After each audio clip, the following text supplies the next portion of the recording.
पनीर टिक्का मसाला आपला खाण्यासाठी एकदम रेडी आहे। रंग बघू शकता किती छान आलाय आणि चवीला सुद्धा एकदम अप्रतिम झालंय। तुम्ही सुद्धा नक्की घरी ट्राय करून बघा। त्यासाठी व्हिडिओ तुम्ही पूर्ण शेवटपर्यंत नक्की बघा।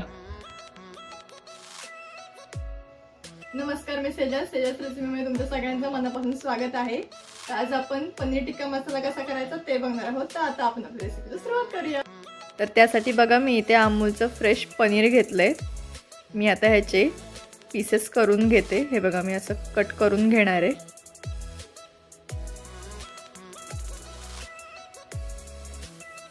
हे बघा असे मोठे मोठे पीस मस्त आपण इथे करून घेतलेत। त्यानंतर बघा मी इथे भाजी करण्यासाठी इथे असा कांदा कापून घेतलाय।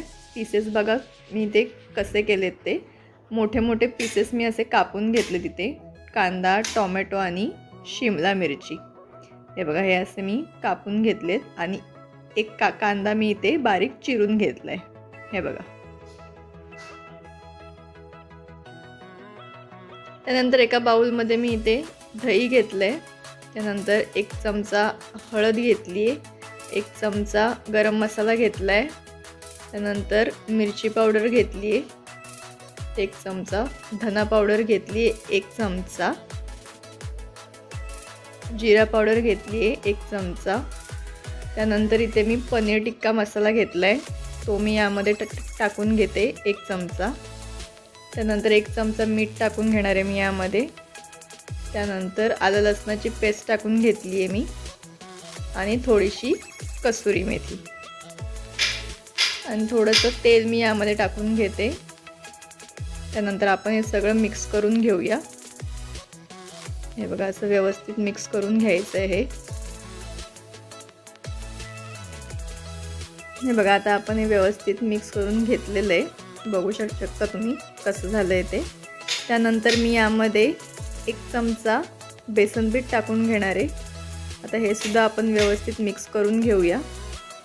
हे बघा असं छान व्यवस्थित मिक्स करून घ्यायचं। हे बघा आता हे आपलं व्यवस्थित छान असं मिक्स करून झालेलं आहे। बघू शकता तुम्ही कसं दिसतंय ते। त्यानंतर आता यामध्ये आपण जो कांदा कापून घेतला होता तो मी यामध्ये टाकून घेणार आहे। त्यानंतर यामध्ये मी शिमला मिरची टाकून घेते। त्यानंतर आपण यामध्ये टोमॅटो टाकून घेऊया आणि आपण जे पनीरचे पीसेस कट केले होते ते मी यामध्ये टाकून घेणार आहे आणि आता आपण हे व्यवस्थित मिक्स करून घेऊया।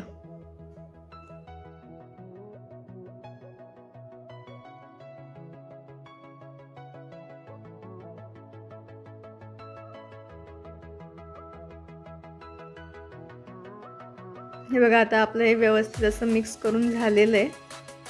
बघू शकता तुम्ही कसं झालंय ते। एकदम व्यवस्थित आता आपण ह्याला मिक्स करून घेतलेलं आहे।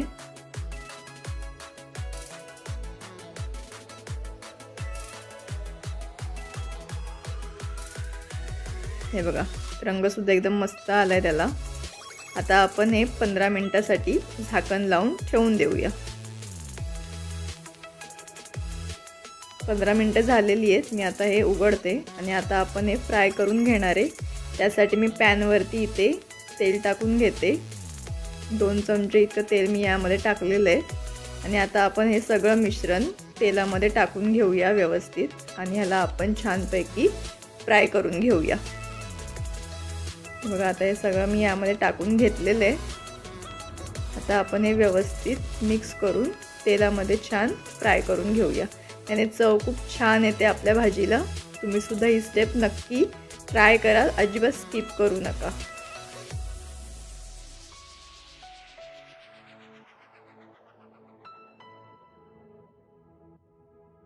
आणि जर तुम्हाला माझ्या अशाच नवनवीन रेसिपी पाहायच्या असतील तर तुम्ही सेजस रेसिपीला नक्की सबस्क्राइब करा, म्हणजे तुम्हाला माझ्या अशाच वेगवेगळ्या रेसिपी छान बघायला भेटतील। बघू शकता हे किती मस्त व्यवस्थित छान शिजलंय ते।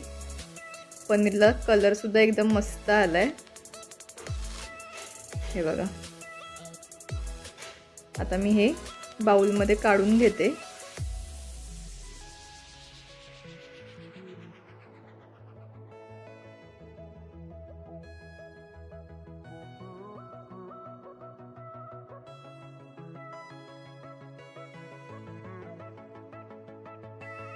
आता आपण भाजी बनवायला घेऊया. त्यासाठी मी इथे 2 चमचे इतकं तेल कढईमध्ये टाकून घेणार आहे.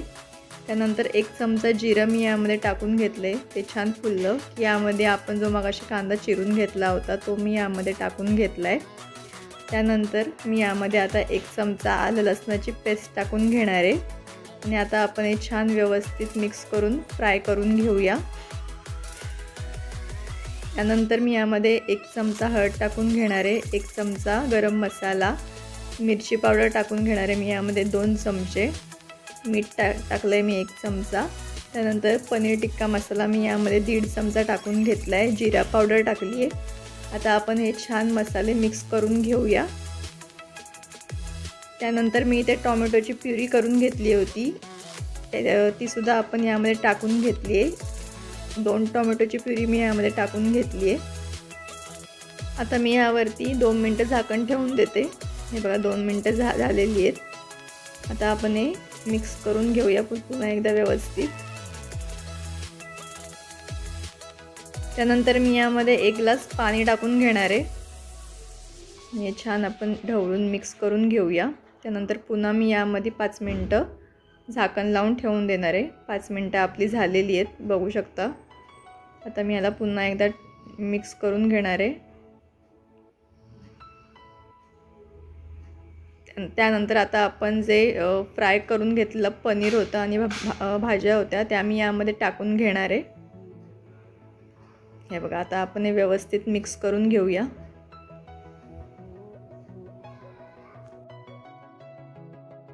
हे थोडंसं मिक्स करून झालं की यामध्ये मी पुन्हा 10 मिनटं यावरती झाकण लावून ठेवून दिलं होतं. आता बघा मी झाकण काढलेलं आहे आणि पुन्हा एकदा आपण ह्याला व्यवस्थित ढवळून घेऊया, मिक्स करून घेऊया. हे बघा आता मी यावरती थोडीशी कसुरी मेथी टाकून घेतली आहे. ह्याने चव खूप छान येते आपल्या भाजीला. तुम्ही सुद्धा नक्की टाकून बघा, एकदम मस्त चव येईल. रंगच बघू शकता किती सुंदर आला आहे आणि चवसुद्धा एकदम मस्त आली. वास एकदम छान अप्रतिम येतो आहे. तुम्ही सुद्धा नक्की ट्राय करा. आणि आता भाजी आपली एकदम मस्त तयार अशी झालेली आहे, बघू शकता तुम्ही.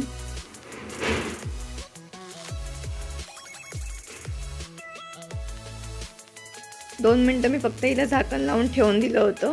आता मी भाजी सर्व करून घेते. रंग बघू शकता भाजीला किती छान आला आहे आणि एकदम मस्त झाली आहे. वाससुद्धा एकदम छान येतो आहे भाजीला. तुम्ही सुद्धा नक्की तुमच्या घरी ट्राय करून बघा आणि कमेंटमध्ये मला नक्की सांगा की तुम्हाला भाजी कशी वाटली ते. बघू शकता किती छान झाली आहे.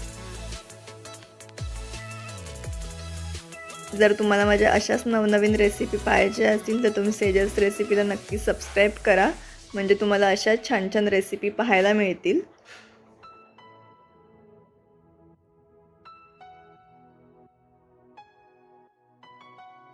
जर तुम्हाला माझी आजची रेसिपी आवडली असेल तर आपल्या चॅनलला लाईक करा, शेअर करा, कमेंट करा आणि हां, सेजल्स रेसिपीला सबस्क्राईब करायला विसरू नका.